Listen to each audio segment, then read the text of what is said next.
and clear skies all the way across with above normal temperatures. And by tomorrow, we possibly might even have some record breakers. 75 at the beaches, downtown 92, San Fernando Valley 93 degrees, 81 in the high desert. At the moment, Inland Empire already at 83 degrees, going for a high of 90 degrees. Gusty winds up there too, because some of those winds could be gusting up to 40 miles an hour. Orange County inland don't have a current temperature, but the high will be 92 degrees, mostly sunny, with those gusts up to 30 miles an hour. So beautiful weather all the way through the next 7 days. Full details coming up. Back to you.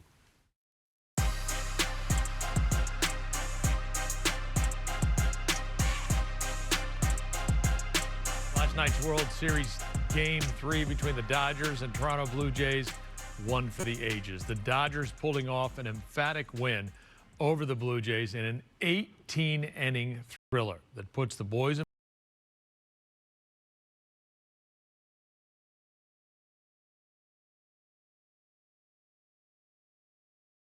blue, just 2 wins away from repeating as World Series champions. KTLA's Carlos Herrera live in Eagle Rock with a recap. Carlos, good morning.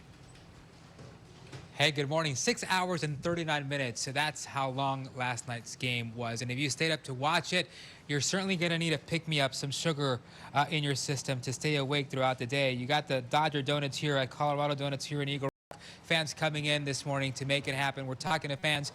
David, you're one of many who decided, hey, I'm going to power through. I'm going to stay up and watch this game. That's right, I did.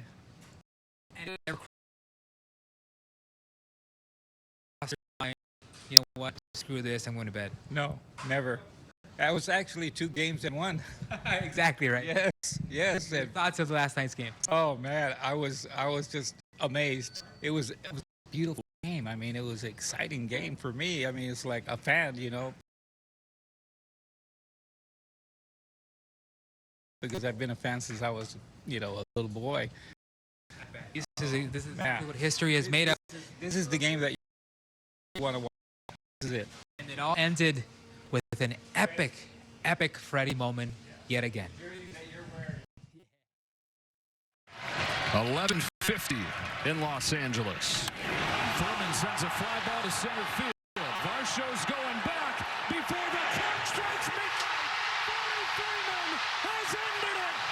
It's a repeat hero with the last word on a Game 3 classic. Talk about that real quick. Certainly worth the wait there. October legend Freddie Freeman blasting this drive to straightaway center field in the 18th inning. Yes, you heard that right. 18th inning to finally end Game 3 there. But the game, of course, had a lot more that was going on beyond Freeman's walk-off homer. It will go down as the Will Klein game on a super team with $300 million contracts all over the field. It was the last guy in the bullpen who had never pitched more than 2 innings in a single game, making league minimum, who had been released by 3 teams, started the year in the minors, and left off the playoff roster until the World Series, who tossed 4 innings, and he earned his first career postseason win.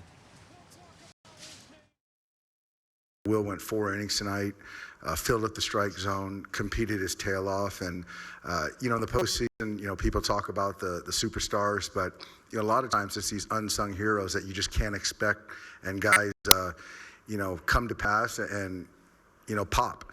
And tonight was Will Klein's night.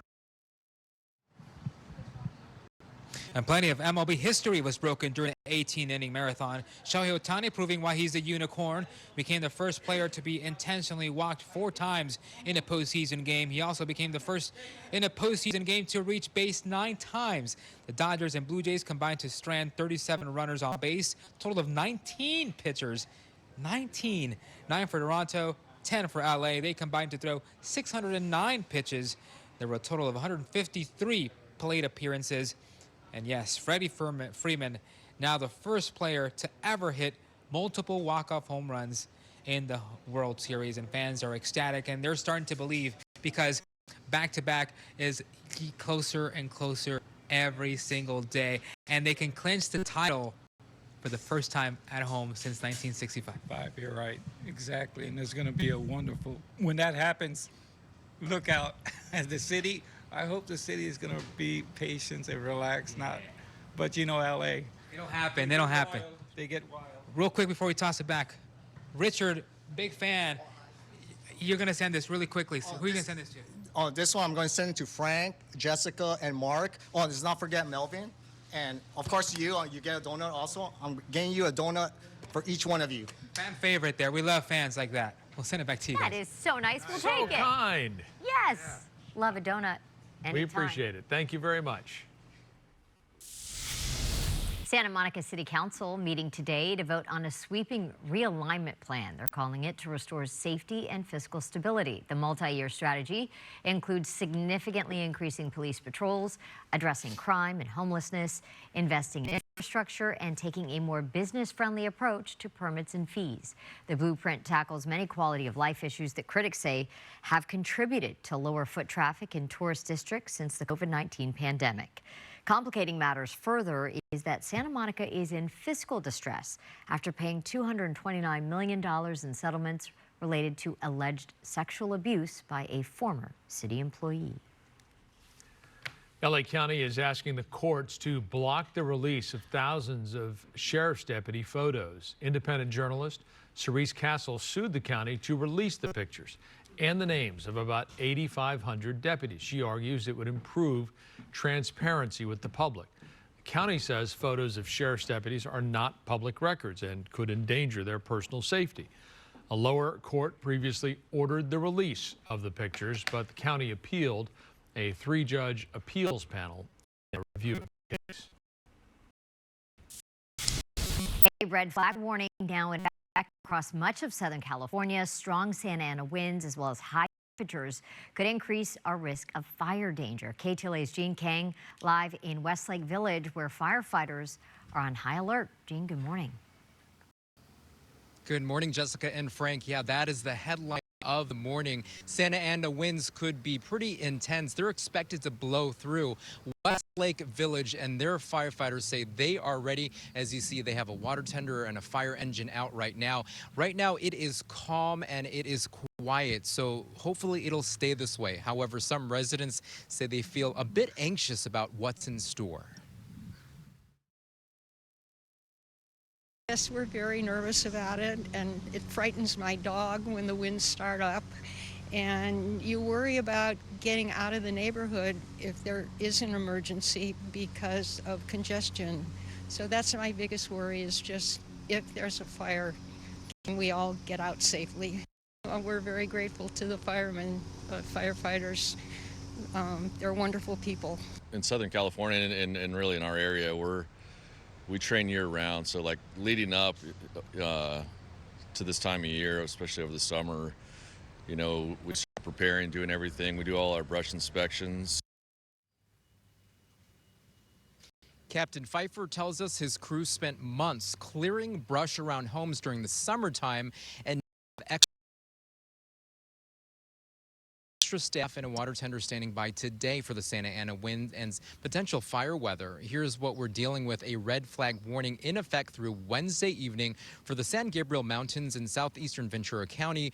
Wind gusts could hit 45 miles per hour with humidity dropping as low as 5%, as we've been hearing from Mark Kriske about some of those potentials with the weather. That's a dangerous combination for fire weather. Temperatures are expected to soar 10 to 15 degrees above normal, with some areas reaching 80s and 90s when you're talking about those temperatures. A heat advisory covers the LA and Ventura County beaches and valleys, and the Santa Clarita Valley, and some major freeways will experience sustained winds of 30 to 40 miles per hour, so drive carefully, especially in a high-profile vehicle.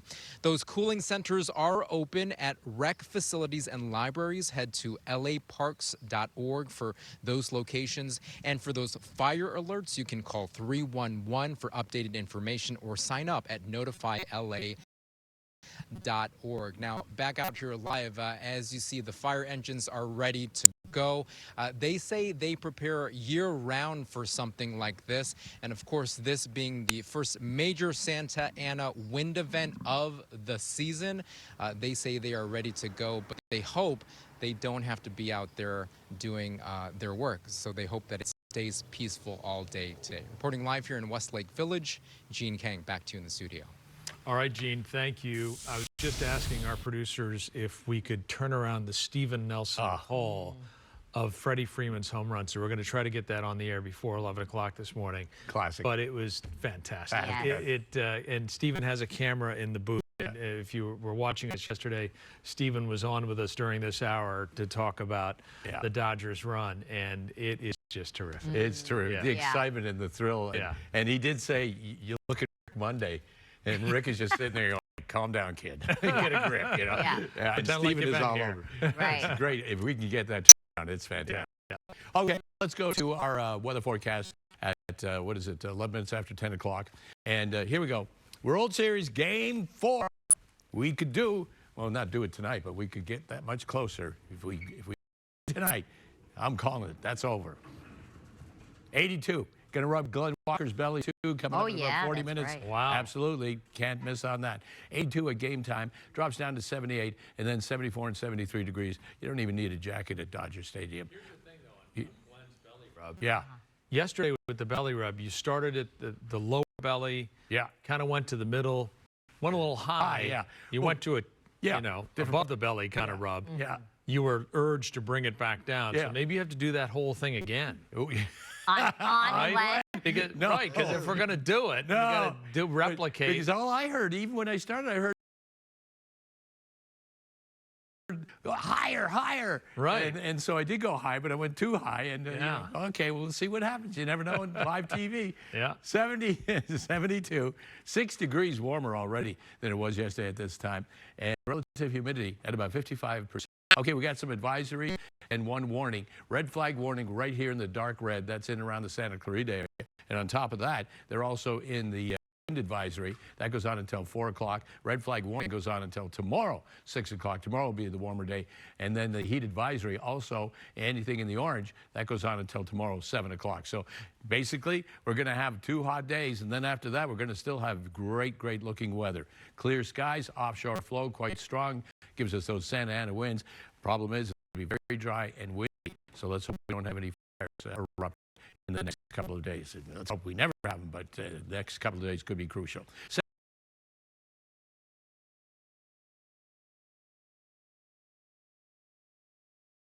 7-day outlook.